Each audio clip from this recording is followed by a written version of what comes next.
일토소명 묵상, 직장인이라면 다니엘처럼. 직장인에게 승진이란. 다니엘은 일을 하면서 윗사람 다리오 왕과 가졌던 관계에서 큰 신임을 받았고 그의 탁월한 능력으로 영향력을 미쳤습니다. 이제 우리가 살펴봐야 할 다니엘의 인간관계는 그가 직장 동료들과 가졌던 관계입니다. 다니엘이 그의 동료와 아랫사람들과 가진 관계에서 특히 오늘 우리 시대 직장인들이 추구하는 승진과 성공에 대해 배울 수 있습니다.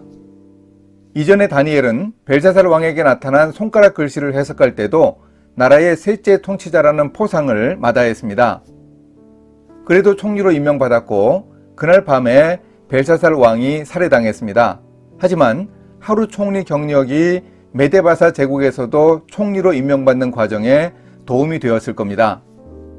이제 메데바사 제국의 세 총리들 중 하나였던 다니엘이 또 한 번 승진의 사다리 앞에 섰습니다.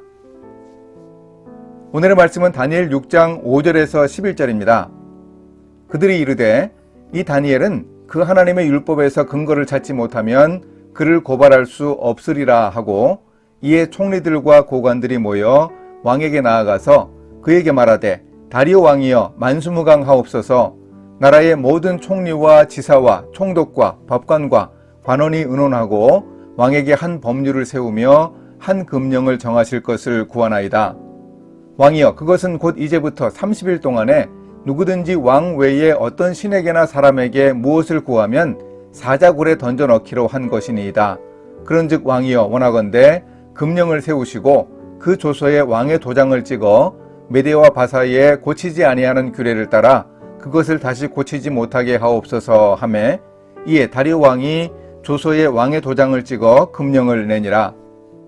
다니엘이 이 조서에 왕의 도장이 찍힌 것을 알고도 자기 집에 돌아가서는 윗방에 올라가 예루살렘으로 향한 창문을 열고 전에 하던 대로 하루 3번씩 무릎을 꿇고 기도하며 그의 하나님께 감사하였더라. 그 무리들이 모여서 다니엘이 자기 하나님 앞에 기도하며 간구하는 것을 발견하고 다니엘은 함께 일하던 동료들의 의도를 잘 알고 있었습니다. 자신의 기도 습관을 확인하고 왕을 부추겨 기도를 금하는 조서를 내렸습니다.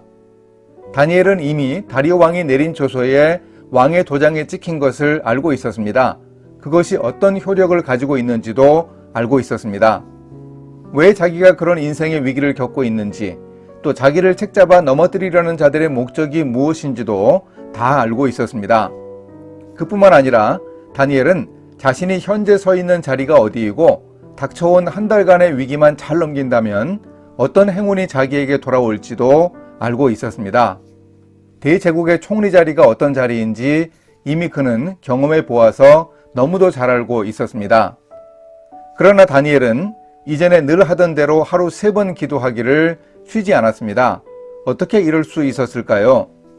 다니엘은 충분히 피할 수 있었습니다. 장소만이라도 바꿀 수 있었습니다. 아니면 예루살렘으로 향해 열린 창문을 닫고 기도할 수도 있었습니다. 그랬다면 대제국의 실권 1인자인 사람의 집에 누가 겁없이 들어가서 증거를 확보하겠습니까? 그런데 다니엘은 그렇게 하지 않았습니다. 왕의 금령에도 아랑곳하지 않은 다니엘은 늘 하던 대로 하루 3번 같은 장소에서 창문을 열어놓고 기도했습니다. 다니엘이 이렇게 할 수 있었던 이유는 승진의 마음을 비웠기 때문이라고 생각합니다. 그 모든 권력과 영화를 누릴 욕심이 다니엘에게는 없었습니다. 우리 주님의 영성도 비움에서 시작되었습니다. 바울은 말합니다. 그는 근본 하나님의 본체시나 하나님과 동등됨을 취할 것으로 여기지 아니하시고 오히려 자기를 비워 종의 형체를 가지사 사람들과 같이 되셨고 이렇게 마음을 비우는 자세가 하나님이신 예수님이 이 땅에 오신 성육신의 영성입니다. 다니엘이 승진을 눈앞에 둔 상황에서 의연하게 그 기회를 포기했습니다. 최고의 자리, 명예와 돈이 보장되었다고 사람들이 선망하는 그 자리에 연연하지 않고 마음을 비웠기 때문입니다. 우리의 직장이나 사람 사이의 관계가 있는 곳에서 갈등이 생기는 중요한 원인은 무엇입니까? 자리와 서열을 놓고 다투기 때문인 경우가 많습니다. 승진을 놓고 동료와 은밀하게 다투고 따지고 보면 아무것도 아닌 일을 가지고 은근히 암투를 벌이느라 고민하고 갈등이 쌓여가지 않습니까? 우리 모두 다니엘에게 한 수 배워야 하겠습니다. 아마도 다니엘은 자기에게 더 씌워질 올가미의 정체를 파악했을 무렵 이렇게 독백했을 겁니다. 내가 혈혈단신 이곳 타국에 와서 올랐던 모든 지위와 명예, 그건 모두 다 하나님이 은혜로 주신 것이지 그것을 거두어 가시면 다시 하나님 것을 찾아가시는 것이 아닌가. 크리스천들은 승진도 크리스천답게 해야 합니다. 승진과 관련해 마음을 비우는 구체적인 자세는 이런 것이라고 봅니다. 능력이 탁월하고 인간관계가 원만하며 리더십을 갖추고 있어서 누가 보아도 승진할 수밖에 없는 사람이 승진하는 일터문화라면 더 이상 바랄 것이 없습니다. 그런 승진을 위해 우리도 긍정적 동기부여를 하면서 부단히 노력해야 하고 이런 승진을 일부러 피할 필요는 더더욱 없습니다. 하지만 승진을 위해 뇌물이 오가거나 경쟁자를 깎아내리기 위해 가진 권모술수를 다 쓰는 네거티브 전략이 난무할 수 있습니다. 못된 방법으로 유치한 이익을 보려고 하는 상대방의 행동으로 내가 손해를 입어 승진을 못하더라도 우리는 낭망하지 말아야 합니다.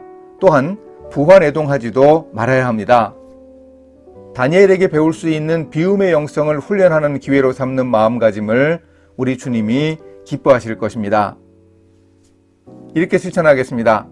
승진에서 누락되었을 때 원망만 하지 않고 객관적으로 판단하며 승진에 대한 긍정적인 동기부여를 잘하겠습니다.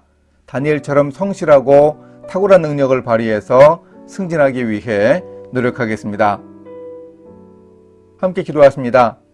하나님, 직장생활을 하는 사람으로서 승진해야 하지만 사람들이 선망하는 지위에 연연하지 않고 바른 길을 걷는 용기를 허락해 주소서. 승진 과정에서도 하나님을 의지하는 믿음을 주소서. 선한 영향력을 발휘하여 우리의 일터 문화를 변화시킬 수 있도록 인도해 주소서. 예수님의 이름으로 기도합니다. 아멘.